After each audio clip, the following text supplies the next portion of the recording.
Welcome to our channel. హైదరాబాద్లోని Jubilee hills check post ప్రాంతంలో జరిగిన రోడ్డు ప్రమాదంలో గబ్బర్ సింగ్ నటుడు ఆంజనేయులు ఆయన భార్య గాయపడ్డారు.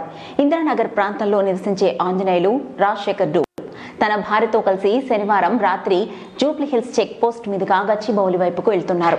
జూబ్లీ హిల్స్ చెక్ పోస్ట్ వద్ద వీరి బైక్ ను ఓ గుర్తు తెలియని కారు వెనక నుంచి వేగంగా ఢీకొట్టి వెళ్లిపోయింది. ఈ ఘటనలో ఆంజనేయులు కాళ్లు చేతులకు గాయాలయ్యాయి. ఆయన భార్యకు స్వల్ప గాయాలయ్యాయి. స్థానికులు వారిని సమీపంలోని ఆసుపత్రికి తరలించగా డాక్టర్లు ఆంజనేయులకి చికిత్స చేసి గాయాలకు కట్లు కట్టారు. అనంతరం Anjaneyulu Jubilee hills police station కు వెళ్లి ప్రమాదంపై ఫిర్యాదు చేశారు.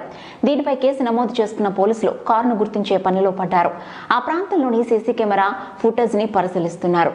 ఇక గాయాల కారణంగా ఆంజనేయులు ప్రస్తుతం ఇంట్లోనే విశ్రాంతి తీసుకుంటున్నారు. తనకు సినిమాలే ఆధారమని, ప్రమాదంలో గాయపడటంతో షూటింగ్లకు వెళ్లటం కుదరటం లేదని, దీంతో కుటుంబ పోషణ భారంగా మారిందని ఆంజనేయులు ఆవేదన వ్యక్తం చేస్తున్నారు.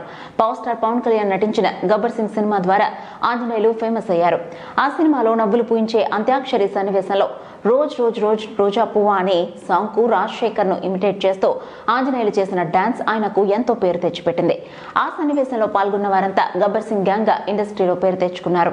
తమకు పవన్ కళ్యాణ్ దేవుడని చెప్పే ఈ బ్యాచ్ అంతా మొన్నటి ఏపీ అసెంబ్లీ ఎన్నికల్లో జనసేన తరపున ప్రచారం కూడా చేశారు. మరిన్ని ఇంట్రెస్టింగ్ అప్డేట్స్ కోసం చూస్తూనే ఉండండి అవర్ ఛానల్.